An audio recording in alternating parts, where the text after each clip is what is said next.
Okay, does anyone have a property they want to use?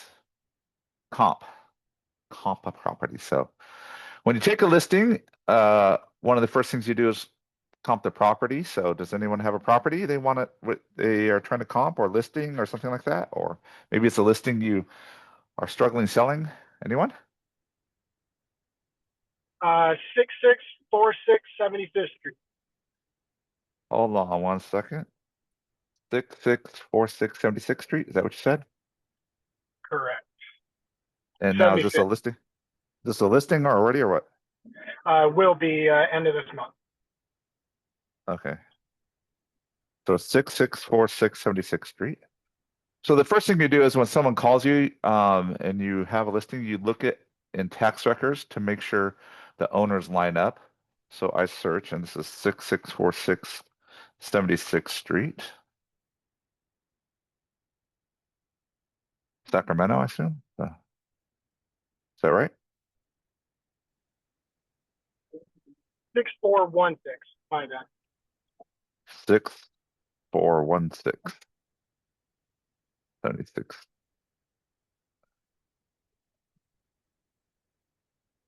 76th Street, Steady is that Rod. right? 6416 76th Street. 75 75th. Uh, there Yeah, we go. nice. Don't know your listing addresses, huh? I get it. That's pretty bad. I know. Okay, so this on the tax record, we got a 3-1, 980 square foot, large lot, 13,000 lot, single family home owned by Betty Roddy, and it looks like she lives at the house. So, does that sound about right? So, Yeah. okay, so okay, excellent. So when you take these, you want to make sure with the owner. So if the owner calls me and says, I'm interested in selling my home, the first thing I do is try to get on Tax Realist and pull up the property so I can make sure I'm talking to the correct person. Sometimes they call and they're not the owner, they're calling on behalf of their sister or daughter or something. So you got to clarify that. Sometimes they're calling one person, but you don't know who the other one is. And so you have to ask, is that your spouse? Who is that? Um, and they show previous sales. The last sale was in 1995 at 59,000, right? And so, and there used to be a Edward to Betty Robbie, so it was probably Edward died probably and gave it to Betty, Yeah. right? Through You got it right. Yes, all sir. right, there you go. See, so tax records can tell you a lot about a property, and so that you can look at it as your subject property. Okay, now that we got it, we got a 3-1-980 large lot built in 1955. First thing I do is I go to Prospector. Can everyone see the screen still? I want to make sure this is happening. We go now. There's a couple ways to do this. Some people like to use interactive map. I'm old school. I don't like to use that. I like to use a radius setting. So, sorry, what was that? 641676. So, I usually try to do a quarter mile first. So if you do your radius setting, you go 641676. Oh, 75th. Sorry, 75th, Sacramento. So if it's a single family house, I do residential single family. Now here's what I do. I do all active, all pending, and all closed. And you can do sold off market MLS now for comps. And the first thing I do is I pull the whole neighborhood or at least a quarter mile around it, and I want to see everything. The reason I want to see everything is it's going to remember the actives tell you what's going on with the current market. Pendings tell you what are people willing to accept in this market, and close tells you what they accept in the past 90 days, right? So you want to get good at this. So we have, and this house is a 3-1, 980 square feet. We have 3-1s, 980. So here's an exact model of that home that closed on June 20th for 300,000. And we have others 3-1s that are similar to that size here. And we got some 3-2s that are smaller. So the first thing I'm going to do is one thing you want to do is map this first. So I'm going to map it here. And what that's going to do is it's going to give you a map of the area. And oh, we're in Elder Creek. Love this neighborhood. So, and one thing I noticed if you looked at the, well, I'll go back to the grid. If you look at the grid, you notice something. There's three twos that are bigger, 15, four twos, 1500s, and they're coming in at the 400s. We got, and then they're all 400s. And then you get the smaller ones, the 3 bedroom, 1 bath, and they're coming in around 1,000 square feet. And they're all coming in from 300 all the way to 470, 417. So you can see kind of the progress of the neighborhood. So this is what I want you to look at. Actually, if I look at it, I can do it by price. Hold on, let me order by price. Where's that here? Oops, did I do it? Yeah, so you can see the closed go small as 300 to about 430 to 455 for the biggest home. So that means this provides a good bandwidth for you. So you know it's not going to be more than likely 400 unless it's super nice. But the closest one was a three, maybe 4 bedroom, 1.5 bath, and that is, sorry, 1 bath, and that is at 417 that closed in July. So we can, so I would check this out first. Okay, let's see the picture. So this gem, you don't want to miss. Check out this bedroom, 3 bedroom one. We've probably seen on nearly a quarter acre. It's fully renovated, nice. So this 417 3-1 at 1,228 square feet. So it's larger than our comp, and it's been fully remodeled. So, and it has a large lot. So at this point, this tells me that no matter how good the property looks, it's not going to exceed likely, because this closed in July 17th, so it's not likely to close more than 417 or sell for more than 417, because they would, this is a lot that's just this very comparable house, bigger and the same lot size, and it's maxed at 417. Now we have one here that is 3-1. Sorry, let me put that aside. 31980. So this is the exact house model to ours. Investor vessel sold as is. Potential of this property has a massive lot offer opportunity for build out. So if you look at it, let's see pictures. They didn't even show you the inside. That's how bad it is, right? So It is gutted. They put a brand new roof on that one, and but Tommy won't answer my call about concessions or offers or anything. I've been calling him. yeah. So, yeah. And so that one came at 300 as a fixer. So what do you think your quality is of the house you're listing? So yeah, they bought it in '94. They basically left it as is, and it's just really maintained really well. So picture a '90s house. Okay. Yep. So this is a good thing. We had it listed at 315, sold at 300 in June. Same model house, but likely lesser quality than what you're listing. Is that correct? Yeah, So, definitely. okay. So you can see here, this is a bottom comp, what I call. This is like, it's not going to go less than 300. Does that make sense? Because Mhm. we had an exact one close in 9 days, 300,000, same unit, fixer, large lot two. Make sense? Mhm.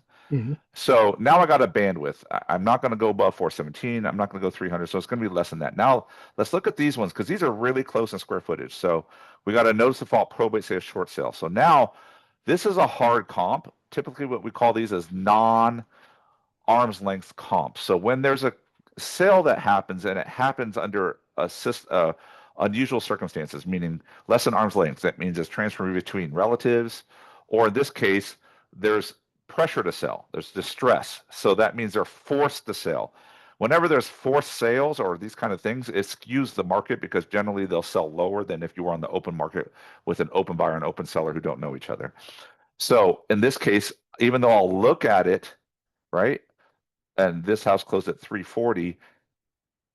This is a short sale. So uh, probate and short sale. Wow, probate and short sale. So although this would provide a marker for me, this says at 340. Let's see the pictures. Pictures are fairly nice actually. So big lot. Let's see where's the kitchen. Oh, here's the kitchen.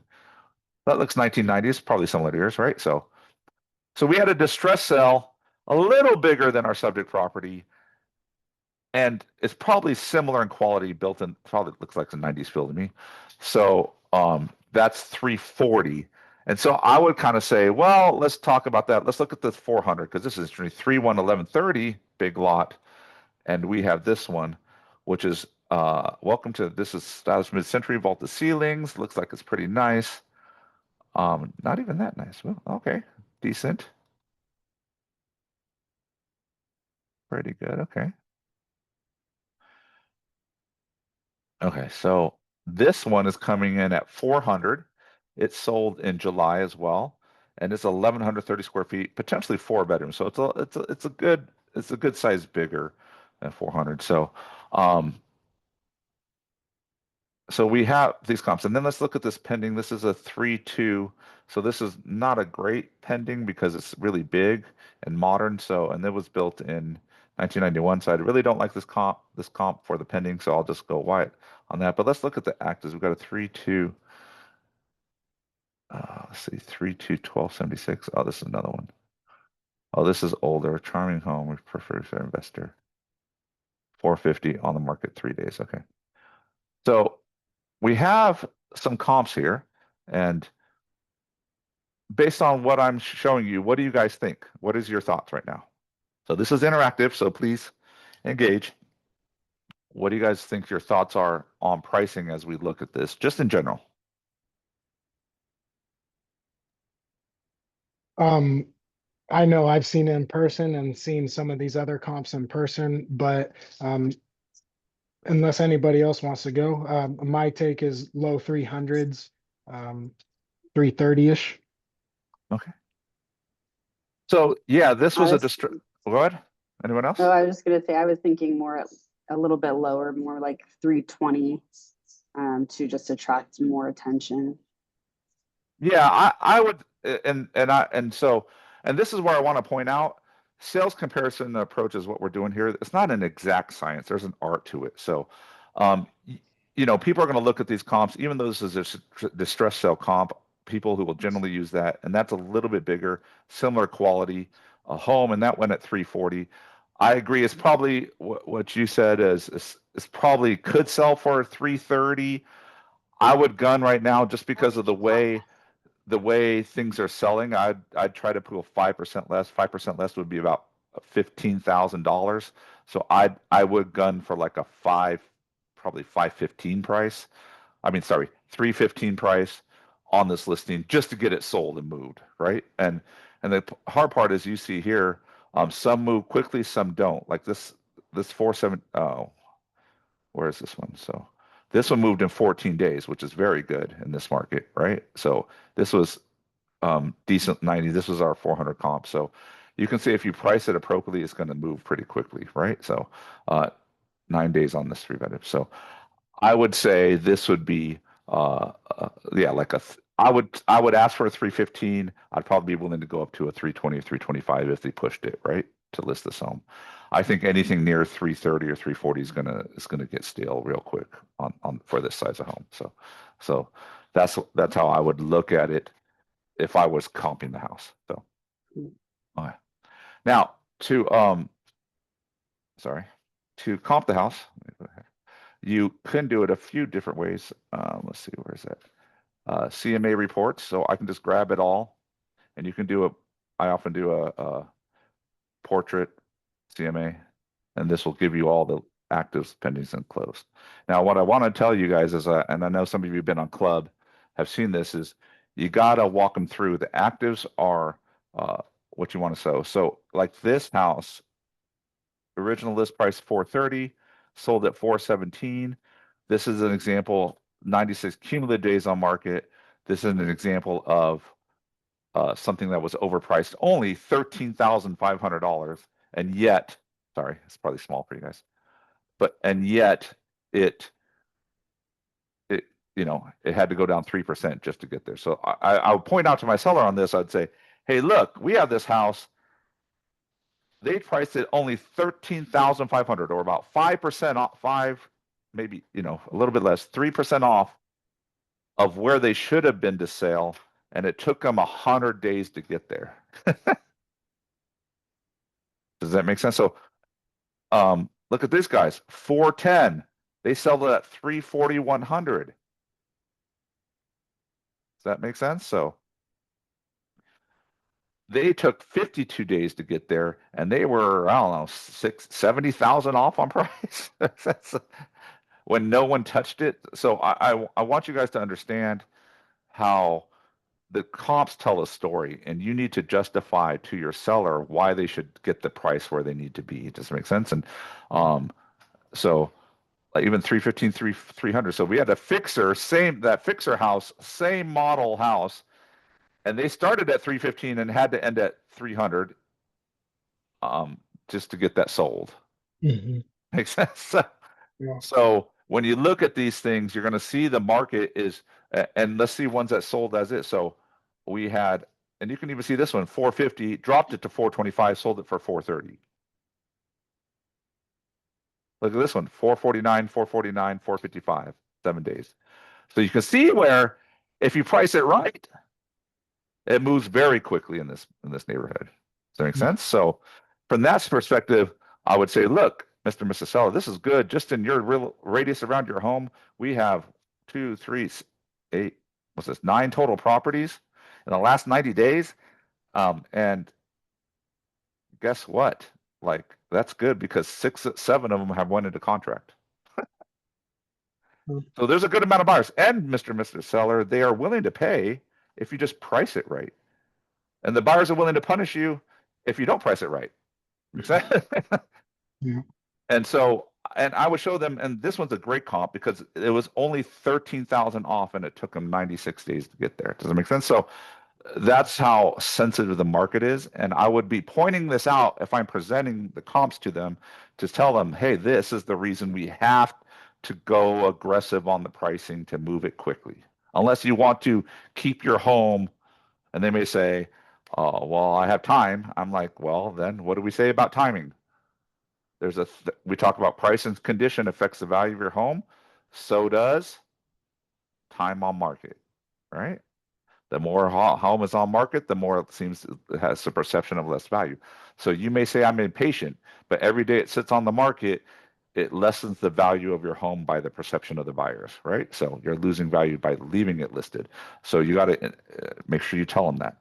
But I would put this in, like, this one is a good one too. This one went pending in 12 days, so they likely got list price or near list price if they got 12-day pending. So you got to sort of tell them, you got to line up with that price, and you can see, yeah, 3, yeah, and the square foots line up pretty good on all these, except if you get bigger. But so you could also try to tease out a square foot price too if you wanted to. I don't like using square foot price. This pricing between square foot and sizes vary greatly.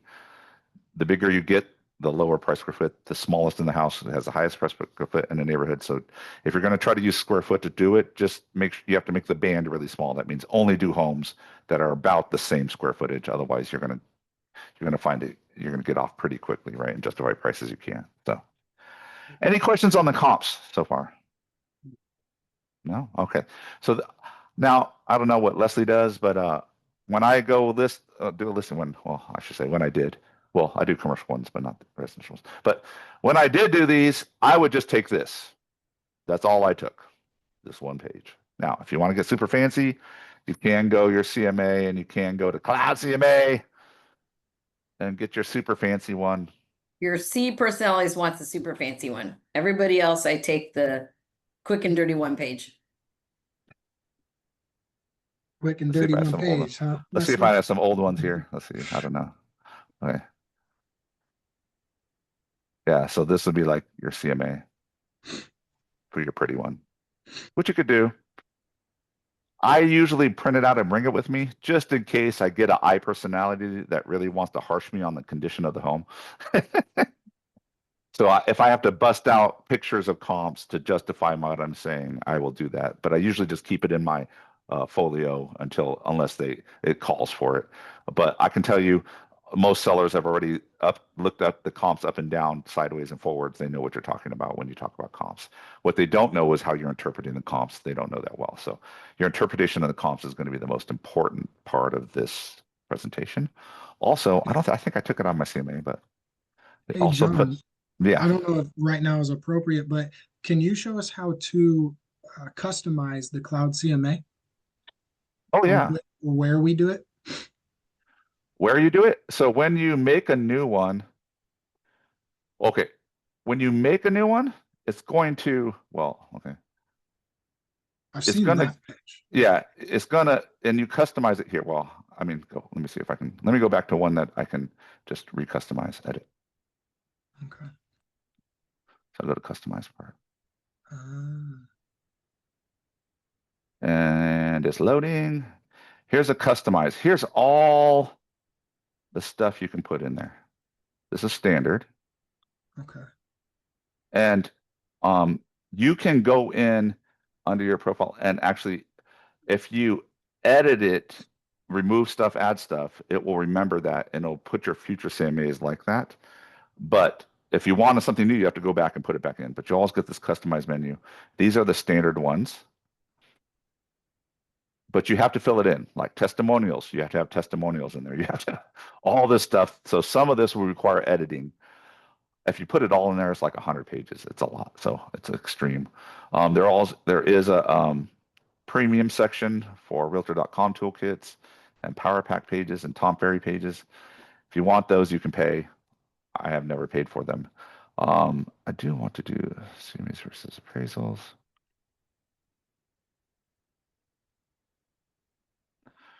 Do they still have that? They used to have that triangle in here, the value of your home.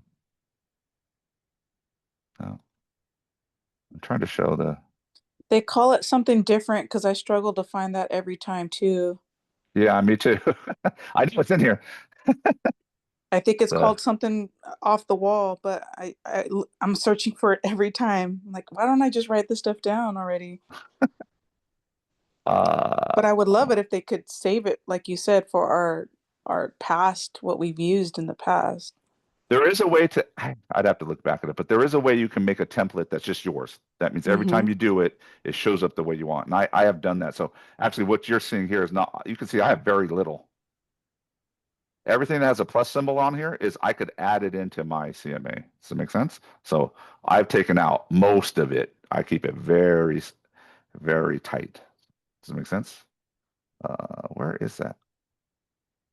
Well, I'll just have to Google it now, but it is in here.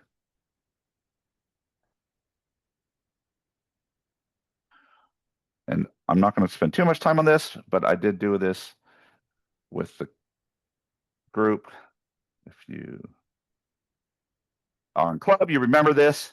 If not, this is new to you, but this is in the cloud CMA. I would have a graphic of just this. I actually made one and sent it out. I think it went to the club members, but I would talk about this. So prior to even talking about the comps, the first thing I would do with the sellers and say, hey, sounds like once I get past all the other questions and stuff like that, I get to say, hey, are you guys ready to talk about pricing of your home? And or sounds like we're ready to talk about pricing. They're like, yeah, we are. And I say, great. Can we first talk about how pricing works in real estate to get your house sold in the quickest time possible for the most amount of money? And they're like, yeah, let's talk about that. I said, okay, fantastic. I roll in this and I say, look, if I placed your house at market value, it's going to get me about 60% of the buyers in the market. Now, the problem we know is there's not a whole bunch of buyers in the market. So when I say 60%, it's not that big, right? So right now, unfortunately, because there's not a whole bunch of buyers. If I go above list price, and I even call 10, you see from the comps, it's 3%, 5%, right? So I would scratch these out and say, see that comp? It was 3% over list price and sat for 90 days, right? Does it make sense? So I would start adjusting the triangle, and it'd be cool if you have this printed out and showing them.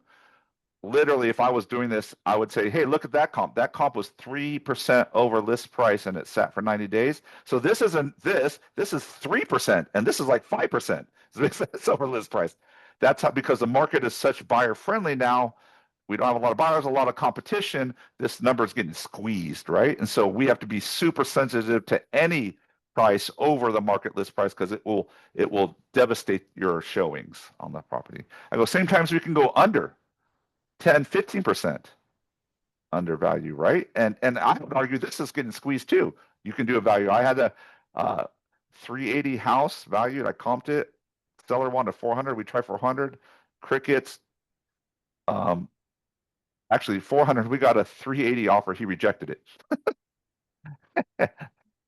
A month later, we drop it to 380. Crickets. And I said it was worth 380. Actually, we got an offer of 380. He's like, finally, a month later, 2 months in, he's like, sell it. So we dropped it to 350. So now I'm going under market value. Guess what? I got 3 offers, bid up to 380. So I got market value. I just had to go low to get the buyer interest to get the market value. And that's and that's the thing you need to show your buyer and your sellers is, look, if we show up here, 60% is not enough to get you. It may get you an offer. It may get you an offer, but it's going to get you an offer with a large credit ask and every term the buyer dreams of. Makes sense? And you may get one, but that's what it's going to get you in our market. We need to be here. And I don't say 10, but you could say 3 and 5% down here. Like you saw, 3% down on that would have sold it in 9 days, right? You can see somewhere on 7 days, 6 days, they're at list price at market rate. So you just and you just need to be a little bit below to go fast. And so it's even a 3% or 5% decline. That's why I was saying, whoever had that property, even though I think it's a 325 house, probably, I would probably gun for 315, 310, somewhere around there, just to get it 5% below, so I can get the showings, so I get multiple offers, so I can push it to 330 if I can.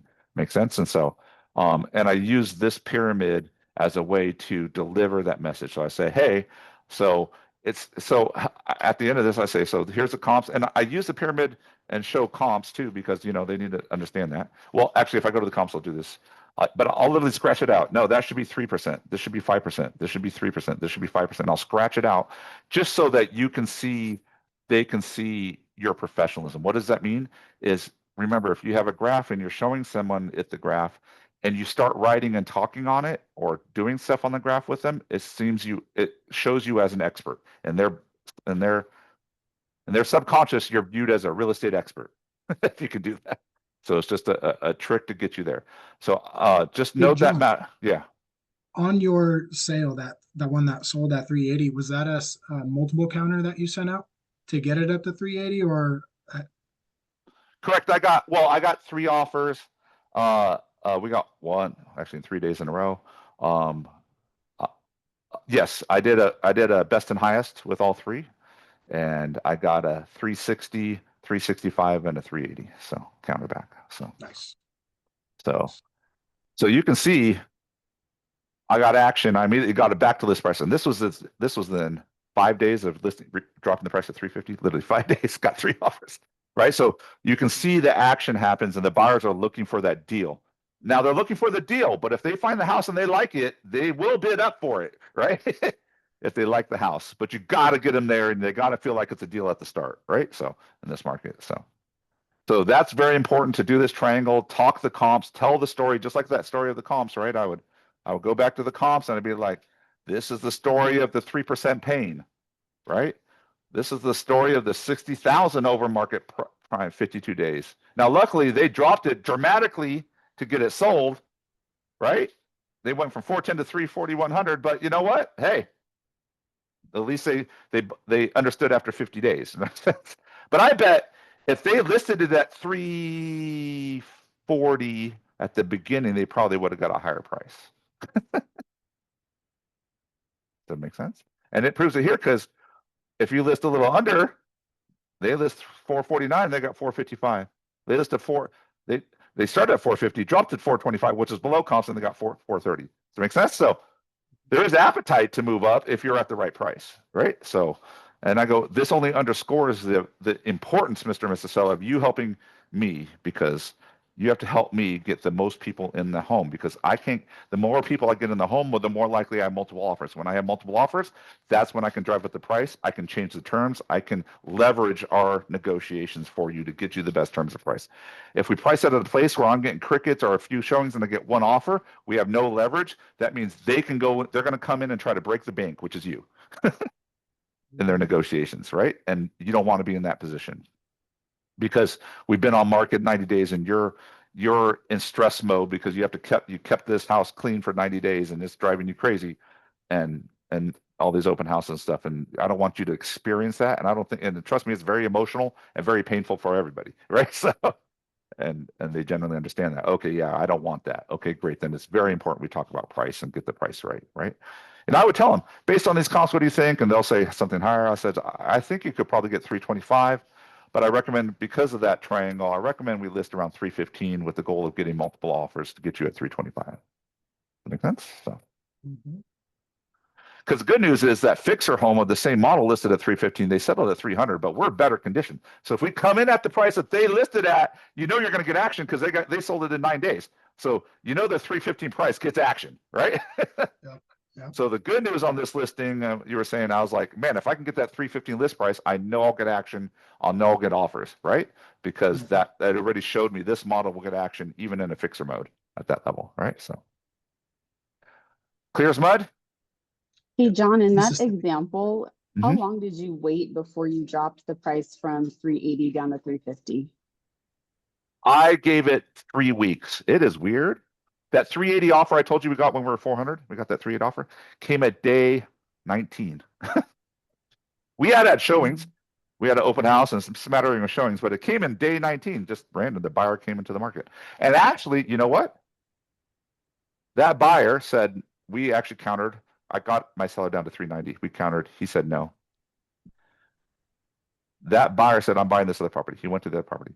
You know who offered the second time? That same buyer. He came back, ended up not canceling on the other property, came back and offered us 380. Nice. If it's So- at 30 days, are you still doing open houses when it's crickets all around because it's too high and your seller's not listening to you? Like, what more can you do when you're paying for ads, you're doing this, that, and the other, but they haven't had the come to Jesus, like you said, at that 50-day mark. Okay, here's what I like. I would never do this with myself. That would be horrible. I wouldn't even do that with my seller. Okay. If you stress that's why it's important to have this conversation. If you have this conversation at the front end, trust me, just have this conversation in theoretical fashion. Let them feel the pain. I go, do you imagine? I mean, especially if they're kids, do you imagine cleaning your house every morning just to make sure there's showings? That means all the kids have to put away their toys. You have to clear everything. You have to throw everything in the dishwasher and clear off your countertops and stuff the cabinets every freaking day. And on the weekends, if I do an open house twice a week, you're going to have to go take your family and go do a trip for 3 hours. How long do you want to keep doing that? Because I can tell you what, I've had clients do it for 2 weeks and start crying on me, right? So, and they're like, no, I don't want that. And I go, great. And so help me help you. Do you agree that our best position is to get multiple offers for you to get the best price and terms you want? Yes, I agree. Do you agree that no one is going to buy this home without actually physically viewing the home? Yes, I will. Do you agree that if someone sees your home online and views it as overpriced, that they're not going to see the home? Yeah. Okay, great. If they view it as a deal or potentially a good price, are they going to come see the home? Yes. Okay. Under that understanding, we need to price it a little bit below what we're going to try to target to get as a price, because I need your help. I need to get eyeballs into the home, so I get people who love the home, and hopefully I'll get multiple people that love the home and that they're willing to go up to get it. That's what I need. You need to qualify it. Does that make sense? Is it clear? And they're like, oh yeah. And they will come to me and then next, and I say, okay, let's talk about the comps again. Let's talk about the comps. And I go through the comps, and I'll be like, hey, look at that Somis Way 6405. See that 52 days in market started 410, 340, painful. They just had to drop it. They had to drop a 60,000. I love this one. This is perfect. Lisa Way 430. They waited 96 days to do that, and all they had to do, they were 3% off on list price, 3% off, and the market punished them for 90 days. And you're going to say, whoa. That's how sensitive the market is right now. So I'm going to say 3% is a deal killer. Now, think about this. If they were 3% lower, they would have sold in 7 days, 9 days. Makes sense. So, John, how do you feel about auction homes then? What do you mean? As a comp or as a selling point? As a listing technique to start at that low price, get all those eyes, and bid it up to market value. I've done that as well. So when I talk about the pyramid, I'd say similar. I was like, we can go lower. Like that bottom rung, 15%, I would say that. But right now, if you're 5-10% below, like, if you think about it, we started at 400 on that one, we went down to 350. What's that, a 10% drop? No, not even that. 7% drop? I don't know. 50,000 on 400 is, man, I'm getting old. 6% drop. It's not even a full 10% drop, right? Immediate action. Does it make sense? So this is not even, this is like 3%, this is like 5%. If I get like 5% below, I get everybody in that neighborhood who's looking to come to that house, pretty much, right? And then I get action, right? And so, and I tell sellers this, and sometimes, and there are sellers who want motivation. I was like, look, this is cool. I'm happy to do this. I will work very hard to get you to market value because it will create an auction-like atmosphere. All it's going to do is make my work more. I have to go through more offers. I have to make sure there's enough showings that happenings. I got to make sure access to your property. I got to do open houses at the beginning, and it's going to go crazy, and I have to wade through a bunch of stuff and negotiate a bunch of stuff. But that's okay. I'm willing to do that if you need speed. And some sellers want speed. And I have people who want speed, and they say, yeah, John, let's do that. What do you think that price should be? And then I say, this is the price I think it'd be. This is what we're trying to target as our eventual end price. And they're like, okay, right? And list price. Not everyone, it's a minority, but I would say about 10, 15% of my sellers will opt for the auction type listing atmosphere just because they want speed, right? So, or sometimes they want cash because the condition is marginal. So I'll recommend this on where the condition is marginal for a loan even, right? I would like, we need to discount it because I need cash buyers. Cash buyers will bid up, but they got to be going against other cash buyers. And if I need cash, then we're definitely going lower on the triangle, right? So clear as mud? Power to the people? Okay. So I want to point out one thing after all this is see how that was it was a little bit of science. We looked at the comps and pictures, but there was a whole bunch of art in there.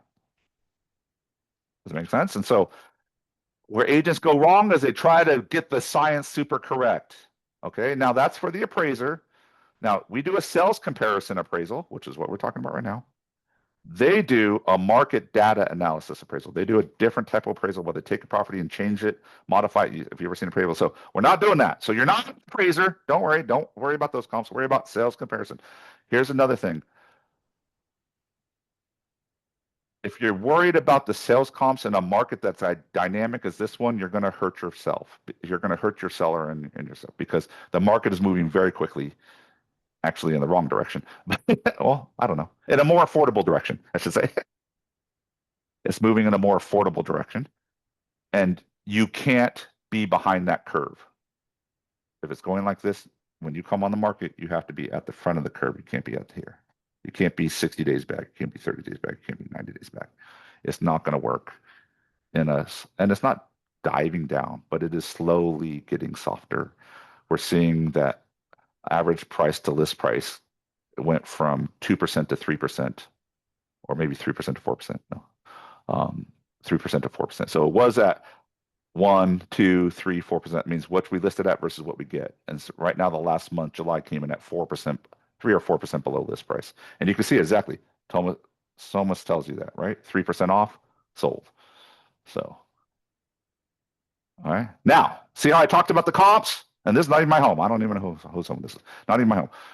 You got to be able to talk about the comps like I talk to you guys, to the sellers. You got to have conviction. You got to have confidence. You got to deliver it. This, what I'm asking you to do, this and talk to the comps. If you come off wimpy, no offense, they're not going to believe you.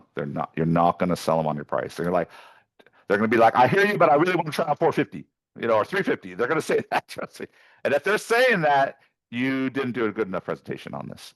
What it means is they don't view you as an expert, so they are keeping the expert hat on themselves. Does that make sense? You need to get the expert half off them and put it on yourself because they think, because they have access to Zillow, they're an expert and you need to move it over here, right? So. Questions on comps? Anything about this? Was that helpful? Yes, it's helpful. Now you got me all geared up to talk to 2 sellers that I need to have So another when you hard say, how do you handle conversation. that? I mean, when you don't handle that, here's what I do. Even if I thought the market value, I thought we had a price, and say it's not. Say I was wrong, and this happens. Trust me, I don't care how good a listing agent. Leslie just had one. I know I get them all. I do them all the time where I listed at 400, wrong price, right? So, Leslie had one. She had to drop at 20 to get it sold, right? So we maybe say two on what we think the price is. Own it.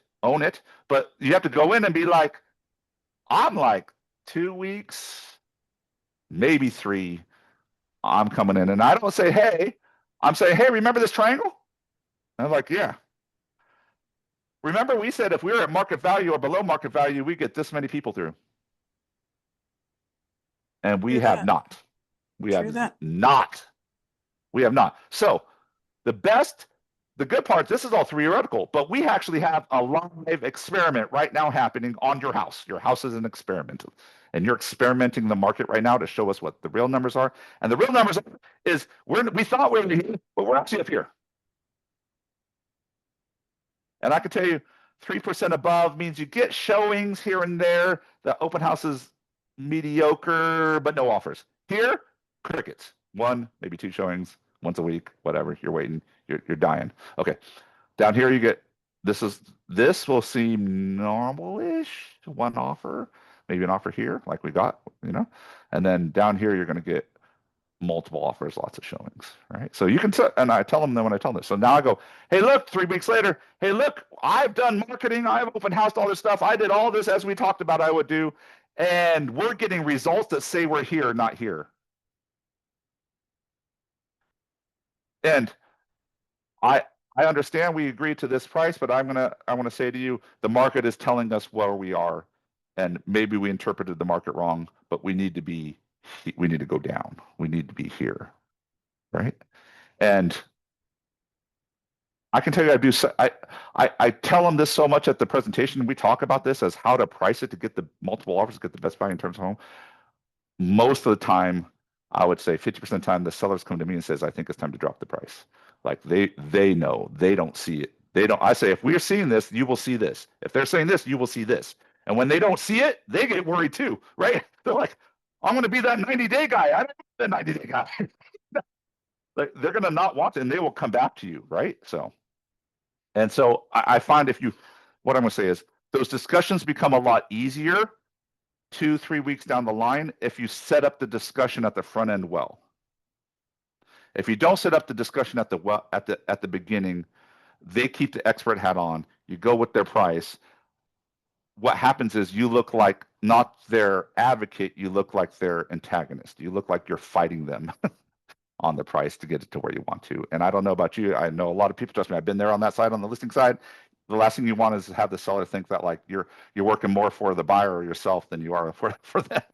So, and trust me, it changes quickly if you don't set the question up and then go back later and start harshing them for reductions, right? So, cool. Does that answer your question, Melissa? I hope that helped. So, anyone else have a question before we move on to the listing agreement, which is actually a fairly easy document, but apparently people mess it up all the time. Okay. Now what does that mean? You probably need to practice. If you're a new agent, you haven't done this before, and you're going on a listing appointment, I would get with a coach or get with another agent. I would put the comps out, show them the tax, and then I walk them through the presentation. Like, this is how I'm going to talk about the comp. This is how I'm talking about the triangle. This is how I talk about the comps. This is what I think the price is, and see if you can convince them.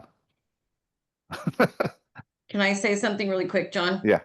If you are going on a listing appointment, give yourself some time. This is the part that takes the most time to get done before you go. So give yourself a day or 2 or 3 to get everything dialed in. Because if you blow it on this and you're competing against other agents, this is where you show your value. Correct. And I could tell you, even on my team, our standard was if we got a listing call that we set it for 2 days away. That was our standard. Now, obviously, we changed, we adjusted for the seller, but our ideal was 2 days, just because we wanted to get the presentation prepared and correct. I wanted to be scripted and prepared on how I was going to talk about the comps, so that I can get the price I want. I know I could do to sell the home, make the seller happy, and get referrals. Right. So that was my goal. Okay. Thank you, Leslie. I appreciate that. Now we are going to car. Let's go to car. Let's talk about the listing agreement. I like talking CMAs because that's the more sexy part. CMA, I mean, listing agreements, but I'm the broker. We got to do compliance. So here we go. We're doing listing agreements. So. Jose's While that laughing. is loading, John, What? while that is loading, Yeah. listing signs, how long does that take to get made, would you say? Depends how custom you want. If you want something super cookie cutter, they can do it pretty quickly, a day or two. If you want something custom, then you have to go through design work, right? So they'll usually have their templates, and if you like one of the templates, they can put it together pretty quickly. I would say a day or two. If you want 2 to 3 days. If you want more, it's going to take a while because you got to go back and forth on designs, right? So it's really about you. Once you approve the design, they're pretty quick about printing them, unless you need a whole bunch. But if you need 1 or 2, it's pretty quick. So Cool. Thank you. well, if they have the materials. So let's get into listing agreements. I went over how to get into your zip forms. I hope you remember car.org, log in, blah, blah, blah. Let's see if I have a listing in here. Oh, I already have it in here.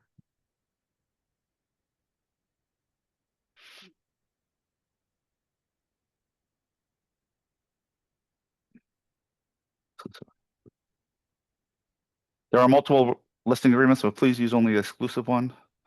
If you're going to do an open one or a net listing, please talk to your coach or talk to me prior to doing that. This is, as you know, you have to disclose agency relationships prior to doing this. So that's why it's on the first form on this. Just want you to know, yes, we do ask you to do your fiduciary duty to the clients, which is utmost care, integrity, honesty, loyalty. Diligent exercise your reasonable skill and care and performance agent duties. So what does this mean? This means that DRE does not care if you don't know the law, but if you flaunt the law or railroad regulations, you can be charged as appropriately, even though you didn't know, because you should have known because you're a licensee. So that's what that means. Duty, honest and fair dealing, and good faith. And this is the biggest one. This is where agents get sued the most. Duty to disclose all facts known to the agents materially affecting the value or desirability of property. Now, if we use the term materially affecting the value or desirability of property. Now think about all the buyers you have or have worked with. What are all the things that they would think of would affect that, if it was on that property, would affect the value and desirability of the home? And if you think about it that way, there's a lot that would come up. Does it make sense? And so we have a clients where the buyers are suing the sellers because they did a foundation inspection. It came out to $15,000. We got a credit for it. They did a secondary they did another inspection for another part of the house. They'd inspected the whole house then. It came out, and then this revised from 13 to 60,000. The selling agent, the listing agent, and the seller determined, we found this after, that it was trying to upsell them, and they did determine it was relevant to the contract. Well, now they're in a lawsuit and they're about to lose. So you don't decide what materially affecting the value of the property. If you can imagine a buyer would think of this and want to adjust the price or not offer on a property because of this reason, it's a material fact. And I just want to put that out there. That is the number one way agents get sued, because they work with their seller to hide material facts.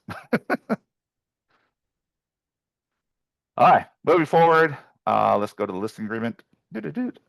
Wire font's real. Okay. Date prepared. This date doesn't matter. It's just a reference thing. So put the date that you're writing the contract you want to sell.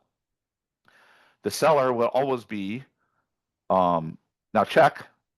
So, like the house we just looked at, I said the husband probably died. They transferred it to the wife. A lot of times you'll see these older couples where the husband died and they just never did probate, never. It may be, they just never moved the husband off the title. So don't just default put both on title. You need to go through your call and ask them, but you only need to put who's on title. Right to sell. Oh, sorry, this is they right here. I don't know why. My assistant was using this to put her property management stuff together. I said, no, this is my learning one. Anyways, my teaching one. Anyways, grants you. So this would be Keller Williams Realty. Does that make sense? It's not your name, Keller Williams Realty. Now, here's a kick. I want to start with begin date and list period. This is the number one thing agents get fined by MLS for. MetroList fines them all over the place. This kills me.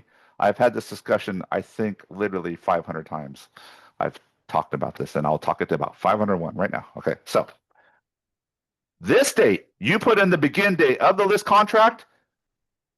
MLS rules say you must put it into MetroList within 3 business days of that date. No questions asked. That's it. What does that mean? Even later on, I put where's the on market date? Where's the on market date one? I forget. So keep going, right? Nope, went too far. It's in the MLS one. Well, addendum, yeah. Yeah. So even if you go to the MLS addendum and write a different day, they'll still require MLS will require, and this is where agents get stuck. I said, say I put today, August 12th, in there, but I don't want to go live for 2 weeks and then put it in the MLS addendum. We're not going to put it in MLS for 2 weeks. You, as an owner agent, will still have to put it into MetroList within 3 days of this day, and put the on market date as 2 weeks from now, and hit submit and put it in there. And it'll show up in your listings as yellow and it'll say not approved. You have to do that. If you do not hit submit and get that non-approved status, it means you're not. So a lot of agents think, oh, I could just put in 2 weeks. They put in 2 weeks and they get fined because it doesn't matter. It's freaking 3 days from that date on the beginning agreement. No questions asked. We clear?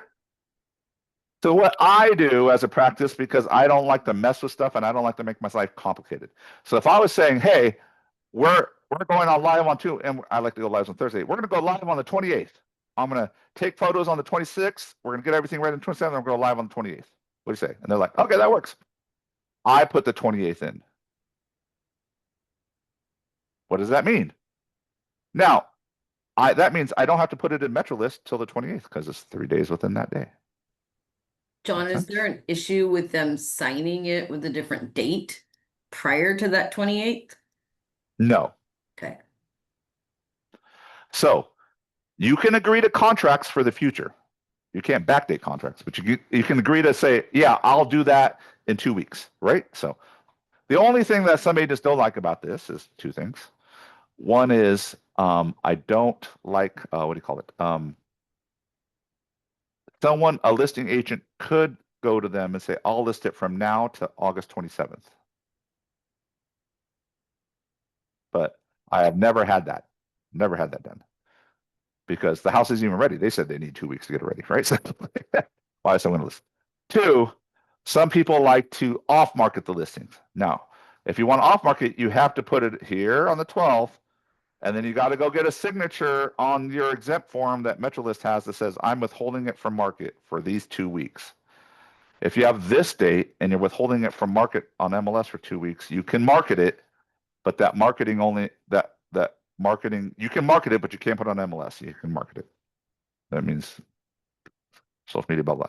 The problem is if you do that, when you go live in 2 weeks, it will show 14 days on market. Does it make sense? Okay. Now, if you just do the 28th and you say, John, I want to pre-market, you're only marketing it allowed prior to it going live is at your own brokerage, to the other agents of your brokerage, or your own sphere. And you can say, I have a listing coming soon. Got it? Okay. We're clear on how marketing and rules and all that. Everyone good? Okay. Make sure you put the streets in there. Make sure you put the county. Make sure you put the county. Trust me, our auditors will hit you if you don't put the county in. Make sure you put the assessor's parcel number. This is important. So if this is a mobile home, manufactured mobile home, you check that button. It's going to add an addendum, the mobile home addendum. If it's a probate, conservatorship, or guardianship, you would check that. Do we all know what those terms mean? Probate, conservatorship, or guardianship? And probate is if someone dies without a trust, or without, well, they may even have a will, but they still have to go to probate. Conservatorship means I have someone who is disabled in some way, incapacitated in a way that they can't make their own decisions, and I have conservatorship over them, and I run their finances for them. They can't legally sign because they've been deemed incompetent, right? So, guardianship is similar to that, but guardianship resolves around usually youth.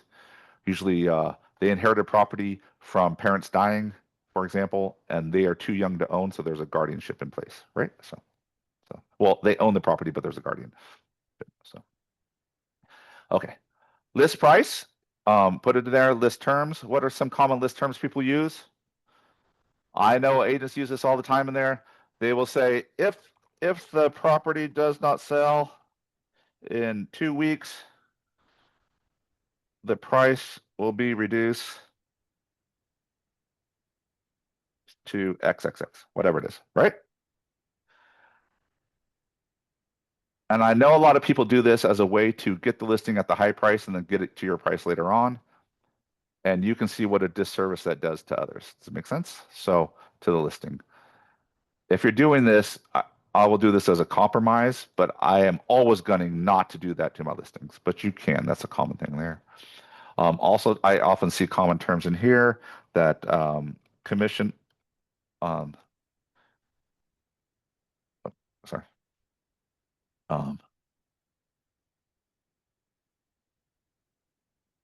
Hey, this is an old listing agreement. Never mind. Let me go back. Yeah, I was like, what the heck? I was gonna Shouldn't say, have because this that. one looks different from mine. Yeah, I'm Yeah, like, yeah. I was that's like, an no, old no, one. that's an old one. I was like, what the heck? That's Come not to right. 2025, John. I'm glad you brought that up because I'm It's kind a of lot shorter. Okay. My I guess, boxes I'll weren't make, lining up, and I'm like, what's going well, on? yeah, let me make a new one then. I'll just do that. Even our OP is human. It is. I'm like, well, at least I recognized it, right? So, okay. Does this form So, change often, or? twice a year. Oh, okay. Just Well, when you start learning. not every sign, not every form changes every twice a year. There's CAR will release revisions of forms every but we have.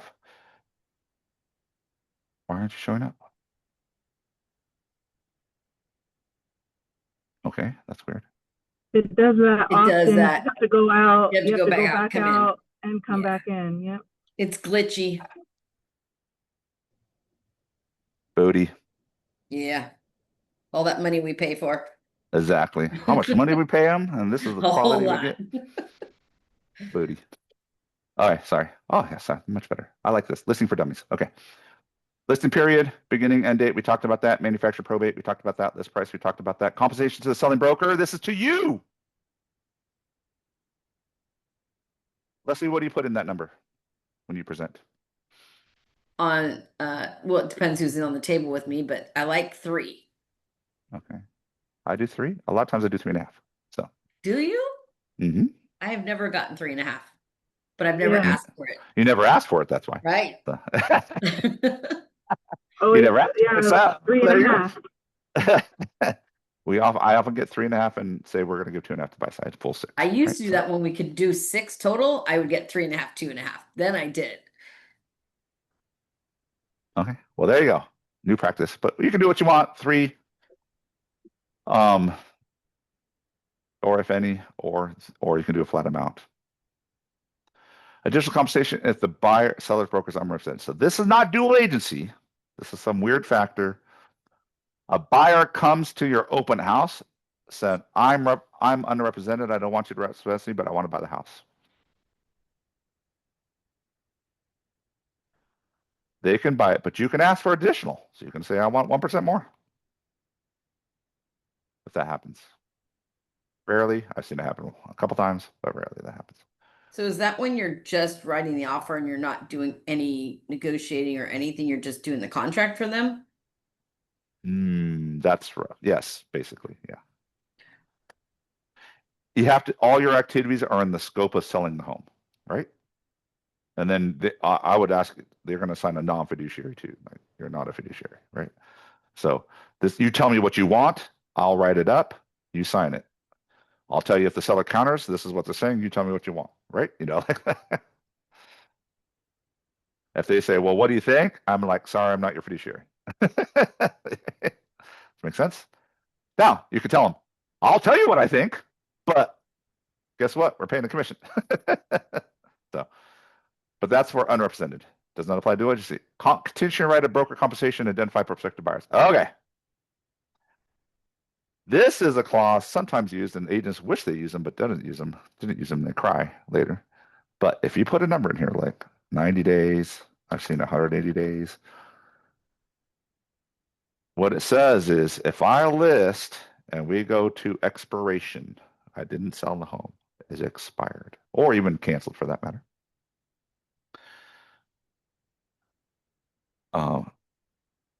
That I can, prior to expiration, me, listing agent, can give the seller a list of prospective buyers. What does that mean? People who made offers on the home that were rejected, people who maybe you showed the home to, right? Does it make sense? These people, and you can give them that list and say, here's a list of my prospective buyers. If any of those buyers buy the home within 180 days, for example, on this, the commission is owed to you still. So I have a lot of agents that do nothing here, and then that happens and they wish they did, right? And then I have agents that do it, up to you. But it only works if you give the list of prospective buyers to the seller prior to expiration.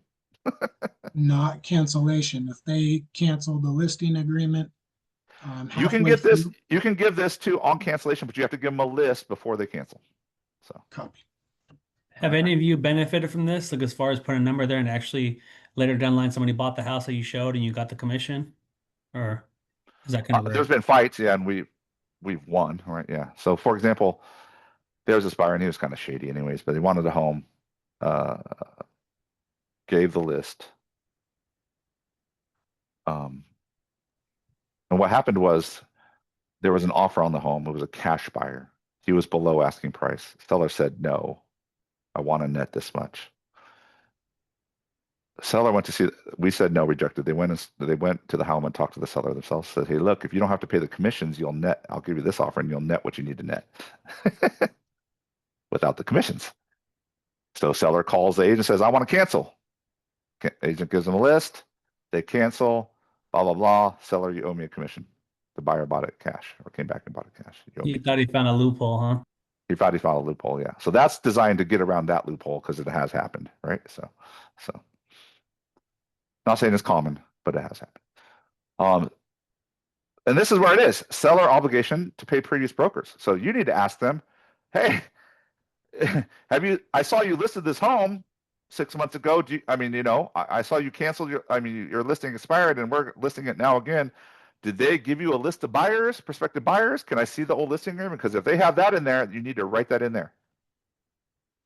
Right? And John, if they say Yes. no, but indeed, in fact, they did have something, how do you protect yourself so you wouldn't have to pay that compensation? If they say no, they owe you a commission too. Actually, they owe both commissions. So. Well, I guess is that something where you follow up with an email, or how do you get proof rather than verbally saying no? How do you prove that You can put it in here, none. None? Okay, None. and then they sign Right. it. I mean, if you want that, you're worried about it. You want that. You can put none in there, and they sign it. That means it's legit. That's they told you no, right? Does it make sense? So that's the way you can do that. Items included and excluded. Please talk to your sellers, especially during the listing, about items they want to include or exclude. There have been raging fights because you forgot to exclude grandma's special dining room chandelier that's been in the family for 100 years, yada, yada, yada. And it looks hideous anyways, but that's okay. It doesn't matter. And trust me, there's been fights, and there's been fights over security video camera systems and Ring doorbells and things like this that the seller wants to take. So you need to, when you're with the seller, say, is there anything that's attached to the house right now that you were going to take with you when you move out of the home? And they need to tell you because you need to write it in here. Now, here's the thing. Just because you write it in here, if the RPA doesn't say that, you're screwed. And actually, you're kind of at fault because the seller instructed you to exclude those, and you didn't counter those into the RPA. Does that make sense? So I've had agents pay money because they were told to exclude things on the listing agreement. They forgot to counter it into the RPA, And the buyer's like, no, I want those. I want that video security system. And it's not in the contract. Okay, so leased items. And the good part about this part is they tell you commonly leased items, alarm systems. Usually if they say install your alarm system for free to sign a contract, usually that is a lease term. And usually it's 1 or 2 years with a security system. So usually it's not an issue, but I ask if you have alarm and they say yes, has it been more than a year or two since you've installed that alarm? If they say yes, generally you're not going to have a lease in place. Solar power systems are leased. They can be assumed. The CMA lease is assumable. You need to get that paperwork and get the process. Each company does it differently in how they assume leases. The new buyer will have to qualify often. If it's in the lease, they'll have to have a certain credit score. They may have a credit score that qualifies them for an FHA loan, but the solar power company may have a credit score requirement that's higher than that, and they may not qualify to assume the lease, which will kill the deal. So please check on your solar. These are things why you need 2 weeks, because you need to check on the solar power stuff. Propane tanks, water softeners are sometimes leased as well. A lot of times propane tanks are leased. They usually, I forget the term, but I think it's like 5 years. If you do it, they end up ownership of the owner, but you need to check because they'll replace them every so often. So you got to see if that's in there.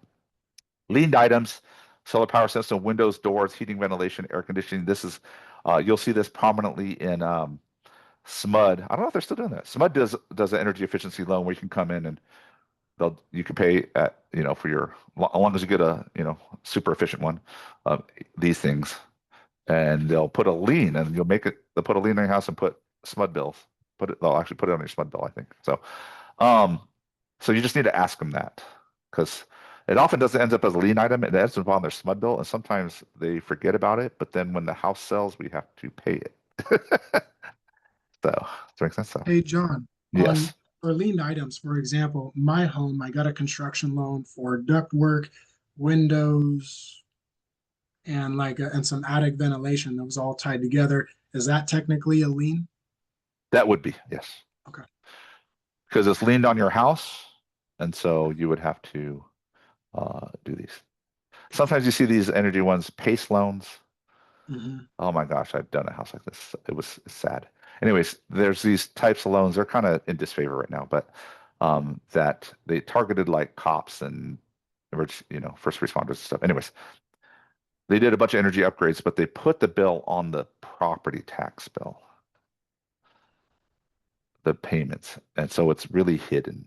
The problem is when you go to escrow, it's going to say you have to pay off this loan. It's not part of the property tax bill. But if they don't know that, you have to be careful. So you have to know those things. Smart home feature sellers include smart home features they approve. So this is smart home stuff. So if there's technology tied, does that make sense? If you're all up in Google, you can turn your lights on and off. You need to some of that stuff is attached to the house, so you need to talk about that, right? All right. Properly market it in the following MLSs. You need to do primary, which is generally going to be Metro List. If there are others, you're going to put it in. This is only if you're outside of certain areas, Valley, South in the Valley, Bay Area, you may get some others, okay? Publication selling windows considered concessions. So this is your publication that says, seller, if checked above, authorize the broker to market this seller as willing to consider offering other concessions. No amount is possible. A concession will be stated in such market materials. See broker. So this is saying in MLS, I can say seller is willing to consider seller concessions, which means we'll pay a buyer broker. And this is saying I can do that in areas outside of MLS. I can put that on my marketing. I can put that in social media. I can put that in other places. Make sense? So if you need to have a discussion with your seller about this, that they are, does it make sense? That I want to put, you should be telling me you're probably going to pay 2.5% to get a buyer. Now, I would tell them it's negotiable. The buyer is going to put it with their offer, but it's probably going to be 2.5 or 3% when we see that offer. It is negotiable, but it's going to be much more sexy to your home if I can say you're ready to negotiate that. Does that make sense? And they're like, yeah, that's okay. Then boom, okay.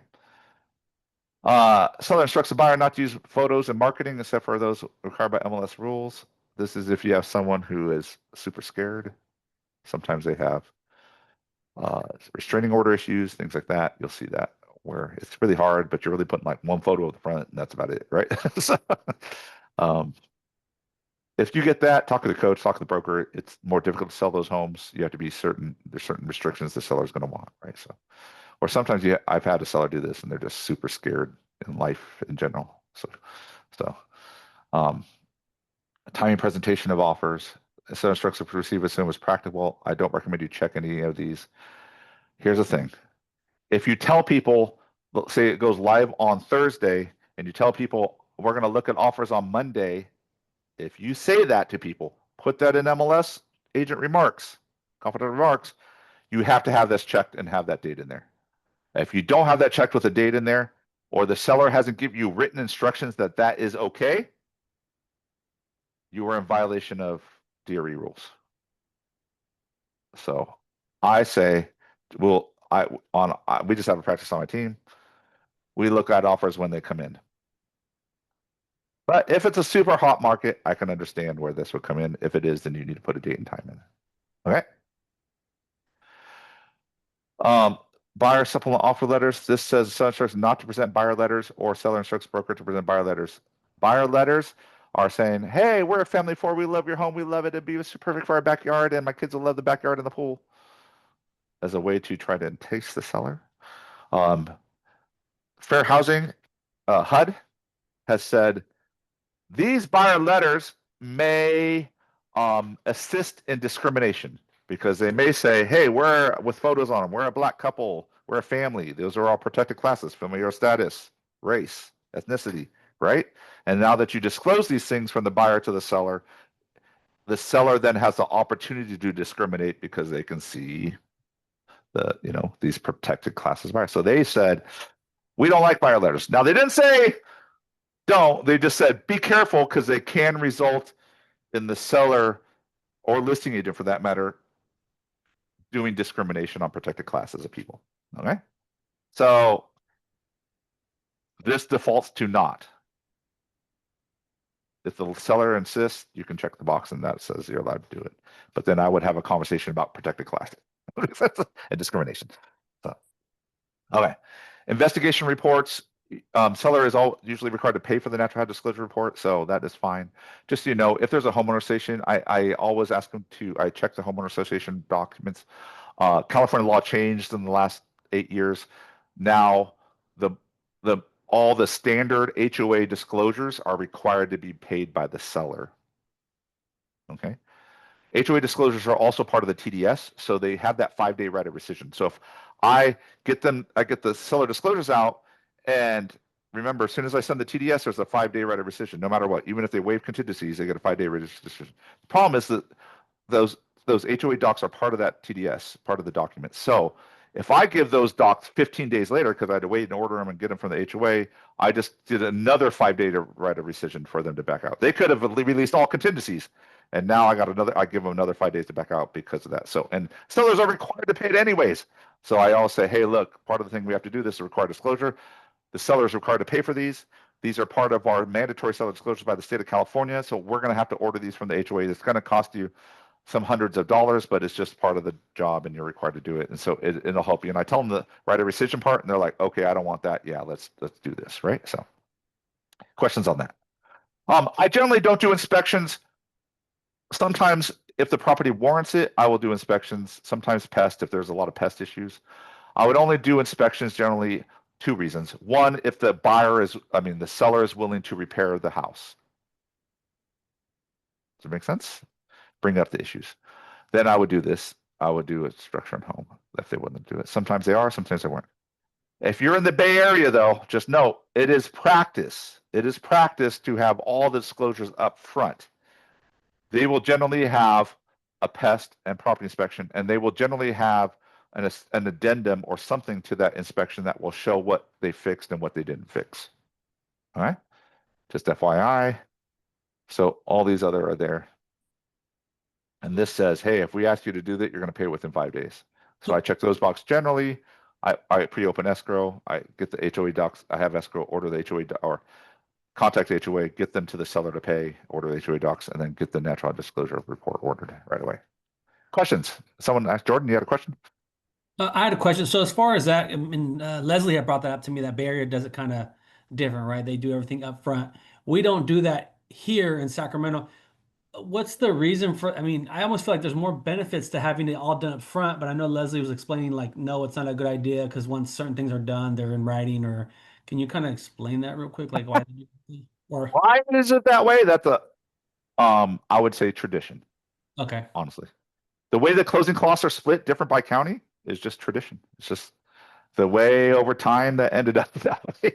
So So it's when I kind of say like, why does that bear that way, and I can tell you, LA does it differently. If you're in SoCal, just about every offer has a 3-day rent back for the seller to move out. Like the seller does not move out till after close of escrow. And the LA, that's just how it is. Like they write 3-day rent. Here we're like move out before close. I have to do a walkthrough, right? Does that make sense? Yeah. So it's just different based on practices. Is it better? There are pros and cons, but Jose, I do agree with you. I'm of the opinion that it is a pro because of the 5-day right of rescission part, right? I would say if you put a pest report and a home inspection on the property up front, you're going to get the buyers are going to get, and they're going to know the condition of the property up front. Does that make Yeah, it sense? seems So like you get a more little bit scrutiny. solid. So I try to get there. How's this? When I was flipping homes, and I flip every once in a while. When I flip a home, I do it because I want to make the house as More good as like a possible. certified buyer, right? Was that? Yeah, yeah. More You have a like more. like you have a buyer that saw all the closures and more certified buyer. Yeah, I mean, if you do that up front, so for example, on my flips, or I've done this few Bay Area homes, which is nice. That 5-day right of rescission when you turn in the TDS, guess what? It goes away if they get them up front. If they sign them with the offer, no 5-day right of rescission. Yes. So oftentimes I can ask for offers if I do it up front. I can say I want a contingency release, and I will get buyers to do contingency release when I Right. flip homes because I already know the pest. I got a pest report on the flip home anyways. To fix those during the flip process, the rehab process. So I get that. So I have the pest guy come back and give a clearance. And then, well, sometimes it's more than 90 days, so they have to do another inspection. But I'm sorry, not 90 days, 120 days. If there's 120 days, they have to reinspect. Anyways, but I also have I pay like my home inspector to come out and he'll do a preliminary one on my flips, and he'll do a preliminary one that says he'll do it saying these are the issues, and then I pay him to I have my give him to the contractor like, dude, here, fix these, and then he fixes them. Then I have the home inspector go back and say, yeah, these are repaired. Here's an amended report. And imagine giving that to the buyer saying, here's a pest, we fixed it. Here's a home, we fixed it. House is beautiful, right? You're going to get a super committed buyer and all no contingency really, those sort of things. There are advantages to that in my view, but there are things that you may get a buyer on your home and then you negotiate later. If you don't do disclosures up front and they do inspections later, it just creates more uncertainty in the middle of escrow. You get more likely cancellations. And that's how we operate here in Sacramento. It's just different in the Bay, right? So in the Bay, you get less cancellations, but you get much more negotiation up front. Sometimes they'll do reports and there's nothing on there. So right at offering, we're saying, hey, we offer this, but we want you to fix item 1, 2, and 3 in clear pest section 1. Like you put it right up front. Does it make sense? And so that way you're negotiating repairs right up front. So that way the seller is aware what they want to do, right? Yeah, it's like you cut through all the red tape. It's just like, boom, this is what we need. Let's do Yeah. it. And so there's no prohibition from you operating that way here in Sacramento. You can do it. You just have to get your sellers to agree. The problem is when you do that in the Bay Area, sellers are used to paying for inspections. In Sacramento, they're not. So you're gonna have to convince them to pay for the inspections. Well, Right? it makes sense. It's just interesting how, like you said, it's like there's really no wrong or right way. It's just preference. This is how they did it out there. This is how we do out here, and it's just the way But things are. from a listing agent perspective, if I can make the seller get there, I'm going to get them there because it creates a more solid deal, less likely to fall out. I can get non-contingent offers. I get really serious buyers. Does that make sense? So, Yeah. Do you and your 3.5%?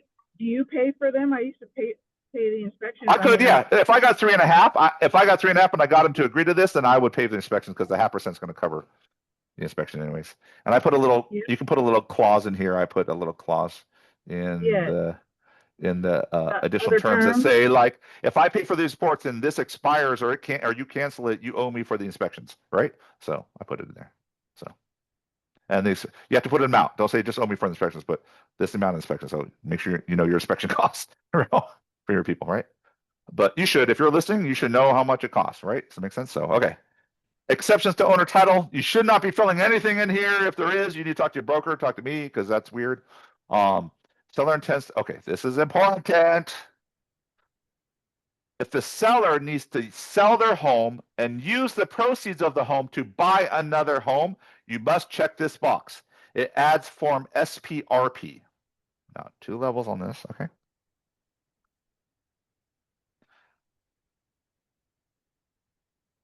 The SPRP form is not tied to the listing agreement. It's got to be in the RPA. And what it does, it gives the sell, you know how buyers has their appraisal, inspection, and loan contingencies? The SPRP gives the seller contingencies. He says, if I don't find a property by this date, I can cancel and buyer, you get your deposit back. And if I don't get the house in contract, if I don't close, then I can cancel this deal. Make sense? So you got to put that in there. The problem is, if you check that box, the seller's instructing you to put it in the offer. Makes sense? Just like I talked about the excluded items or included items, you have to make sure they get an offer. So when you get an offer and it's a great offer, you still have to counter that, and you have to say SPRP, right? And you have to put grandma's chandelier in the kitchen, in the kitchen, nook, breakfast nook is excluded from the sale. Like, you got to put those in. All right. If you forget, you are screwing your buyer. That means if you don't have this and your seller signs that offer, they have no legal way of backing out of that contract. They are stuck. They could end up homeless. So I want to impress upon you the importance of knowing the forms and knowing these things, because you are messing with people's lives at a deep level. The last thing you want is to have the threat of having homelessness with your sellers. It will create massive distrust and anger. Trust me. So, seller opt-outs, lockbox. So Okay. I forgot the SPRP. So if we forgot it and there's no offers, you should go back and do it. No. The SPRP is a form signed with the RPA, not with the listing agreement.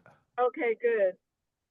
So even if you didn't check it, but they're going to sell by, right? Yeah. Then when you get an offer, you need to put the SPRP, you need to counter the SPRP into the offer. And in fact, for my listings where they need this, I know they need the sell by, right? I put it in confidential area remarks, and I literally have the SPRP, and I have the seller sign it. And I literally attach it as a doc in the confidential. I say SPRP must be part of all offers on this property, right? Okay. So most of the time I get some, and if the agent doesn't send it, I know they don't read, which I don't really want that offer then, right? If they don't read, but most agents will then send the SPRP with the offer already signed, right? So make sense? Clear as mud? Okay. Seller opt-outs. They can opt out of keybox, lockbox access. They can opt out of that, which means you're gonna have to open the door every time, which sucks royally. So don't get that. Fight for the access. There's another thing that will affect value of the property. I didn't talk about CMA. When I talk comps, that will affect it is access. If you make it super hard to show, you will limit you will get less showings. The more easy to show, the more likely you're going to get people through. So that will limit showings. So fight for this. And if you want sign calls and more offers, put up signs. Some places restrictive. Some HOAs restrict signs. Actually, they can't restrict signs. That's the law. They can't. No HOA can say no.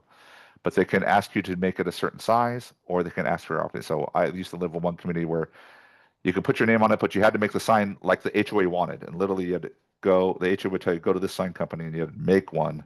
It'd have your information on it, but it'd be like, they're designed, right? So additional terms. Broker compensation agreement, which is already in there. REO listing advisory. This is a REO, which is a bank-owned listing. You're not going to come across this. Generally, if you do, let me know. Trust advisory is if the house is in a trust. So if you look at tax records and it says blah, blah, blah, trust, just note you'll need the trust advisory, okay? Short sale dem is if it's a short sale. Compensation to your broker is there. Additional terms I want to go for broker responsibility. All these paragraphs are just referred to here. So if you want to say, what's up with investigation reports? This is item F3, but it says, look at paragraph 7E. And if you went to 7E, you would see investigations reports. So if you are confused about what a certain box means, go to the paragraph and read it. Pretty simple, which I love it. Disclosure about agent visit, select concessions, photography. We talked all about that. And then we get to entity sellers. So initial all here, initial at the bottoms. And it's you and the seller. Entity sellers, if they're in a trust, if it's in a corporation, if the name on title is not a person, or they're using power of attorney or something like that, then you put entity sellers. You protect entity sellers. You put the name, Barnado Family Trust. Does that make sense? For example? I had a question. So Yeah. I have a neighbor that he's not selling yet, but we've been talking or whatnot. So I actually, when we were doing this exercise, I looked him up. His wife did pass away, and his name shows up, his name, and then trust. Does that mean, or what exactly does that There would mean? be two sellers. So there might be, so sometimes that happens, especially if you remarry, or if they came in separately, it depends how they set it up. So sometimes husband and wives have different trusts. So she passes away. It just means, say the guy is Jeff. Jeff Martinez is the husband, right? And the Mhm. wife had her own trust, and it would be trust of wife. Does it make sense? Like, well, you want to put it here. You'd put the trust name here, right? Trust of wife. And then down here, you would put, what's the, sorry, to sellers. Let's say Jeff Martinez. I'm just making this up. So Jeff Martinez, he shows up here as entity seller, and you can put, trustee. Or if he's just, if it's only the wife, or if there's a trust on the other side, that means someone else is trustee. Now he may be trustee, or maybe kids from another marriage are trustees. Does that make sense? So Well, because they have kids, and I'm assuming maybe the trust is, part of it. Is the kids are part of it too? Is that what that means? yeah, it may be. So you don't know. So you have to say, hey, look, it looks like it's owned by the trust. So it may be two entities. It may be just, trust of wife, and it's a different person. And then also down here you have, you have Jeff Martinez signs down here, right? Does that make sense? Yeah. So you may have two. You may have one entity owning half and Jeff owning half, right? You just have to check it out, right? Okay. Cool. Thank you. But you need to you need to check that box, put trust name, and you need to put who's authorized signed there. If you don't check the box, then we're going to hit you on compliance, and you're going to have to do a bunch of other forms later. So I recommend you just check the box. Signed date. If they have a trust, if they have an entity, please put the title. It could be trustee. It could be president of the corporation.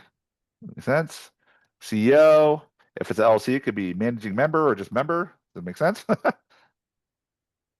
You need to find out their title if it's an entity who's signing. Make sense? When they sign, they don't sign trust of wife. They sign their name. Does that make sense? And they're a trustee, and then they sign their name. Right? We put the name in there. So if this is trust of wife, but it's really kids, and the kid is Susan Martinez, right? Does it make sense? That's the kid, and the trust is for the kid. Then Susan Martinez would sign as a trustee for the trust of wife. Does it make sense? So we see this messed up all the time, and then we're gonna have to ask you to go fix it, which is a pain in the butt. So your broker signature is down there. If there are more than one broker, you need to put the other broker here.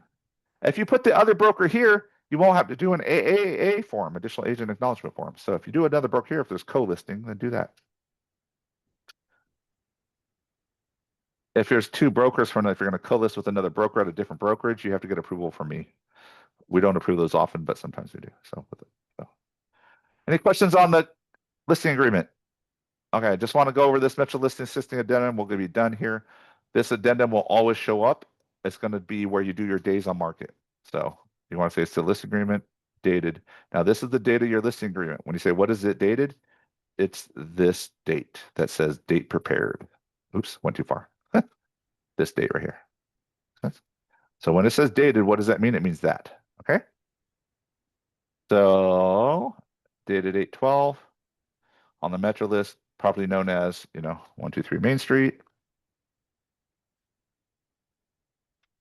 Okay, good. Oops. 123 Main Street. And then here, seller does not authorize broker to market the property per the coming soon status of the broker's MLS if the seller instructs to remove them. To not market unless seller gives written instructions to begin marketing on the property. And this is where you'd put, I want to go on in 2 weeks. If you do your non-marketing till this date, this provision will preclude you from marketing anything to the public. That means the only place you could do it is within the brokerage. Okay.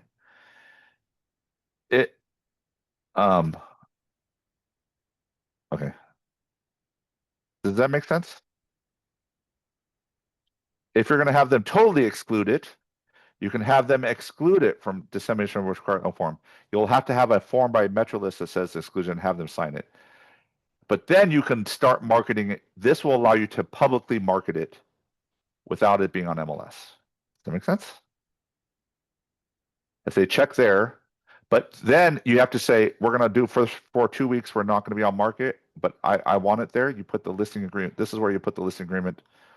Instead of the 28th, you would put it, you would put it to the today, and you say, I want to go live on the 28th, so I'm going to go 16 days off market, but I want to be able to market it. So what you're going to do is you're going to click that button, and that's going to say, hey, I'm going to exclude it till 8/28, but this will allow you to market it. The problem is when you go on live 8/28, it's going to show 16 days on market.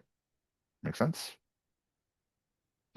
So most agents click this box and just don't market it and just put it on the, but if you click that box, you still have to put it within 3 days of 8/12, and then 8/28, it's going to go live. Okay. Whew. Okay. This is something that always gets wrong with this tag. You need to check this. Clear cooperation policy does not apply. MetroList is privately owned. We do not have they have not complied with NAR's clear cooperation policy.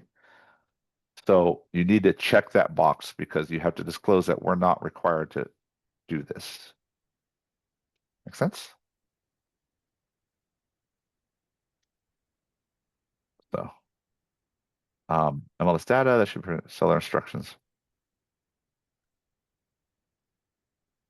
This is where they limit, like publish the MLS and taking images is limited to persons bearing appraisal. If they want to limit photography. If they want to opt out of internet features as provided, this is selection. This is, I don't want it disseminated to Zillow syndication. You don't want to syndicate. There's a way if you want to put in listing, you don't want it syndicated to realtor.com and Zillow and things like that. That would check there. All right. Any questions on that? Broker compensation advisory. This just says what we all talked about, which is the settlement agreement, which is buyer compensation is optional. Everything's negotiable, right? Does that make sense? Yeah. So, possible representation of more than one buyer seller. I do want you to talk about this dual agency in a transaction. In California, you're allowed to do dual agency. That means you're allowed to represent the buyer if you're the listing agent as well. And you need to talk to them. In the event of dual agency, seller buyer agree that a dual agent may not, without express permission of respective party, disclose to the other party confidential information, including but not limited to facts relating to either the buyer's or seller's financial position, motivations, bargaining position, or other personal information that may impact price, including the seller's willingness to accept a price less than the list price, or the buyer's willingness to price the price greater than the price to offer. If you have a dual agency, often the buyers are like, I know there's going to be multiple offers in the house. Can you just tell me what's the highest?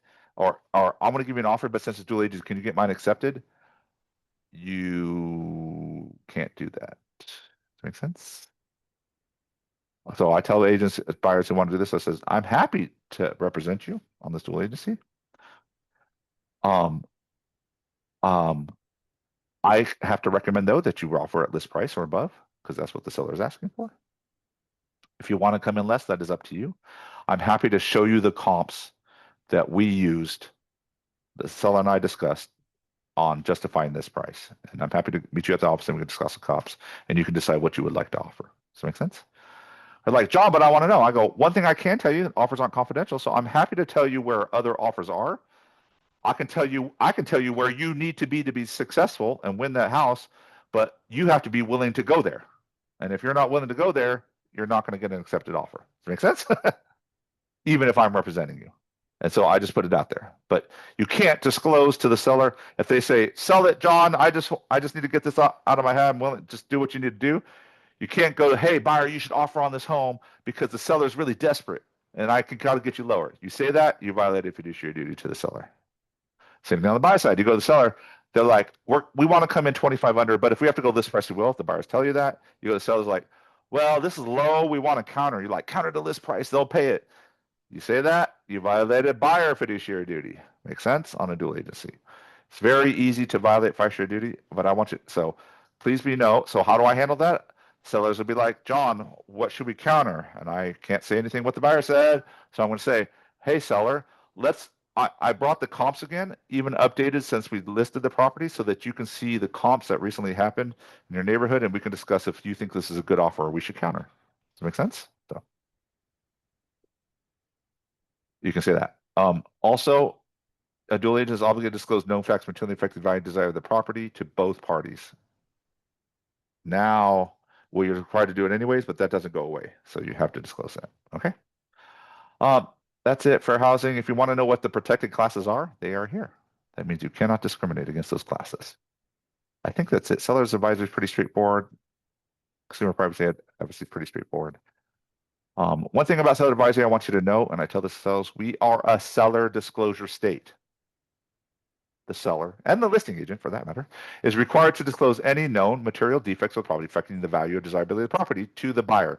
And if they do not, they have liability that the buyer can sue them. And there's statute of limitations, I believe, 4 years from the time of, it's not even 4 years, it's 4 years from the time of discovery that it happened, that they hid something.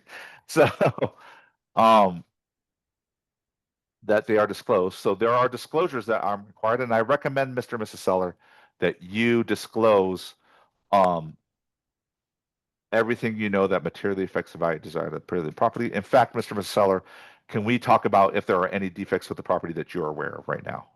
Any appliances not working, any roof leaks, any toilets leaking, damage to the house, that wasn't repaired, yada, yada, yada. Does that make sense? So that so you're prepared for that when you disclose that.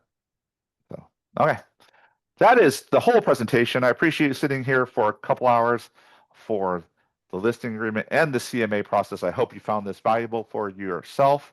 This is also recorded. Give it a couple days. It'll end up on our YouTube channel under Kitty-Sack Metro. So if you just go to YouTube, Google Kitty-Sack Metro, subscribe to our channel, you will see these posted there if you want to go back and learn these. So, but I appreciate your time. I know it is valuable. Go sell some homes. I appreciate you all. Have a great day.